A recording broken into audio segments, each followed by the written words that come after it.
Salut à tous, aujourd'hui nous allons créer une bague à l'aide d'un 50 sous américain. On se rappelle que j'ai déjà créé une bague à l'aide d'un 25 sous, donc sans plus attendre, allons-y. Pour débuter, ça prend évidemment un 50 sous américain. Ici on peut voir la différence de grandeur entre un 50 sous américain et un 25 sous canadien ou un 25 sous américain, parce que c'est la même grosseur. Donc on devrait être capable d'obtenir une bague vraiment plus grande que la dernière fois. Il faut ensuite trouver le milieu de ce 50 sous. Pour ce faire, petit truc simple, on prend une pile de papier, on met un marqueur sur le côté et on va venir faire tourner notre pièce. Comme ça, ça va nous créer un petit rond et au centre de ce petit rond-là, eh bien, ça va être notre centre.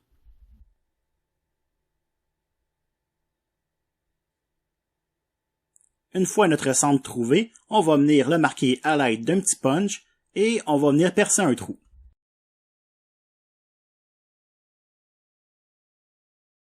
On se rappelle que lorsque j'ai fait ma bague à l'aide du 25 cents, j'ai vraiment eu beaucoup de difficultés à percer ma pièce de façon centrée. Je ne réussissais pas à la faire tenir correctement pour la percer bien au milieu. Eh bien, cette fois-ci, on n'a pas fait mieux. On a eu encore beaucoup de difficultés à la percer bien centrée. Par contre, on a réussi à faire de l'or.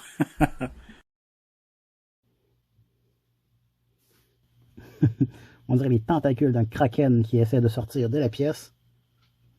Donc maintenant qu'on a raté notre trou, eh bien il faut récupérer notre erreur. Pour ce faire, nous allons utiliser la même technique que tantôt à l'aide du marqueur, mais cette fois-ci, on va faire un rond vraiment plus grand qui va délimiter tout le tour de notre anneau.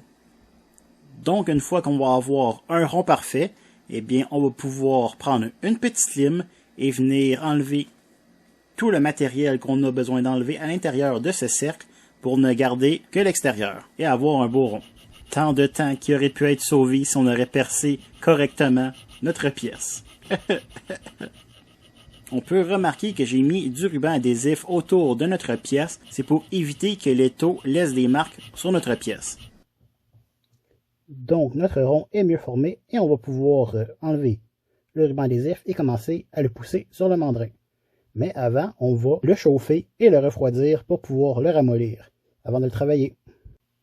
Donc, si on regarde ce qu'on devrait avoir sur notre pièce, on a encore le In God We Trust, le 1971, le Liberty, un bout de toupette de Kennedy. On a ici le United States of America avec le half dollar, avec plein de fioritures, des bouts d'ailes, et ici, les petites étoiles partout sur le côté. Donc, on va vouloir aussi définir quel va être notre extérieur et notre intérieur. Donc, je préférais que ceci soit notre extérieur et que ça soit notre intérieur parce que c'est beaucoup plus joli, selon moi, ce côté-ci.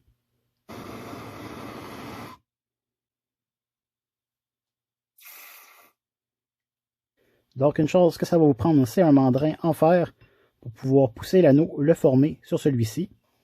Ainsi qu'un maillet avec des côtés en plastique, donc mou. Et ça va nous aider à ne pas déformer les détails sur la bague. Mais je vous conseille vraiment d'utiliser un marteau plus lourd que celui-ci. On met la pièce dans le mandrin juste ici. On s'assure que le côté qu'on veut qu'il soit sur le dessus de la bague soit sur le dessus ici. Parce que quand on va pousser, en fait, ça va faire comme un cône. Donc ça ici, ça va venir par en arrière. Et ici, ça va revenir comme ça par en avant. Et donc, ça va devenir notre face.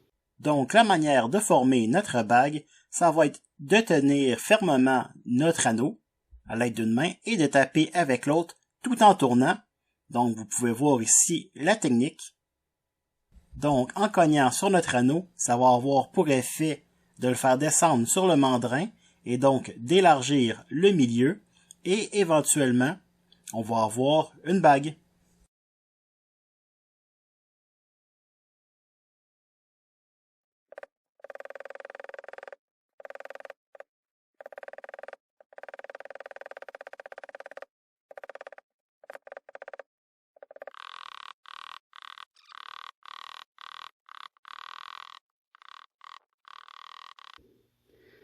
Donc on peut voir la forme que ça a.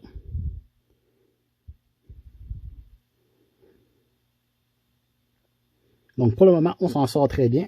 Donc lorsqu'on commence à avoir de la difficulté à déplacer notre métal efficacement, c'est-à-dire de pousser notre bague plus loin sur le mandrin, eh bien on va venir le chauffer et le refroidir pour pouvoir continuer à le travailler pour encore une fois retirer le stress du cuivre. Comme je vous disais, c'est pas super rapide.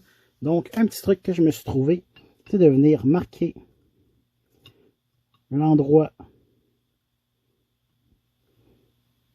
où on a notre pièce initialement. Et lorsqu'on le pousse sur le mandrin, eh bien, on peut voir le progrès qu'on a fait. Et ça nous donne un sens, un aperçu de l'avancement qu'on fait.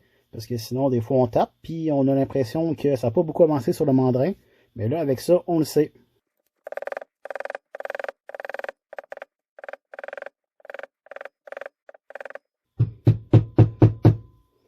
Comme on peut voir, en quelques coups, on a quand même parcouru une distance raisonnable. Donc ça, c'est encourageant.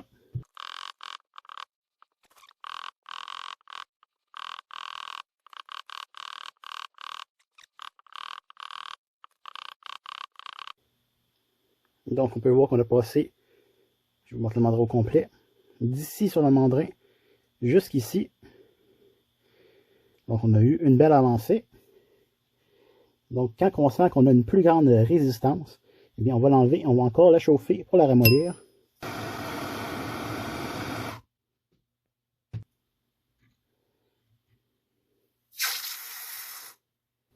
Donc je viens tout juste de recevoir mon nouveau marteau, donc un marteau vraiment plus lourd, vraiment mieux fait, vraiment plus résistant. Donc quand je vous disais tantôt d'utiliser un marteau plus lourd, que ça allait accélérer le processus, ben on va pouvoir le tester comme il faut.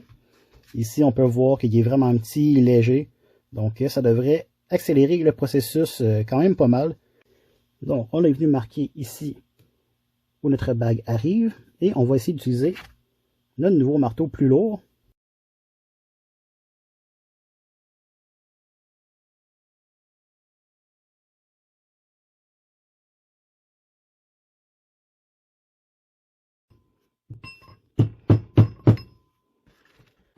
Donc, on peut voir qu'on a fait vraiment un gros bout encore. Donc, d'ici et ici.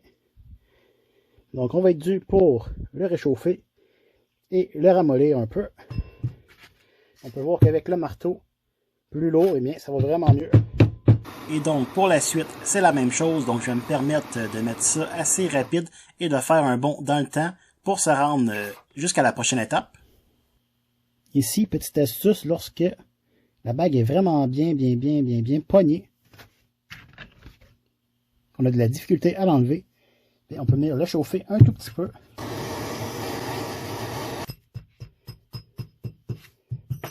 Donc, on est à peu près à la bonne grandeur.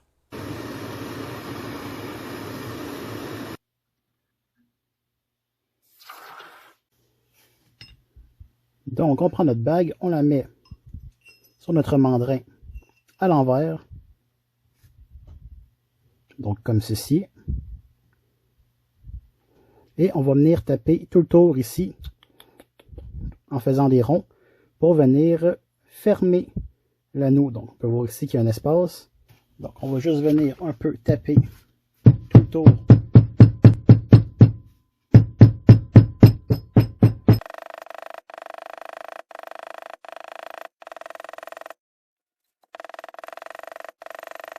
Donc, ce que je vais faire maintenant, ici, mon comptoir est en bois et je l'ai recouvert d'un morceau de carton. Eh bien, on va pouvoir venir taper comme il faut ici sur notre mandrin. Et donc, toute la force va être transférée dans notre anneau.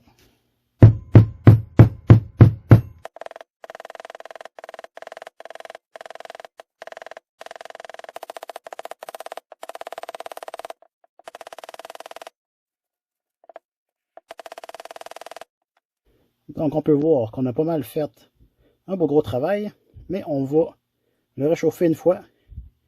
On devrait être capable de fermer le tout.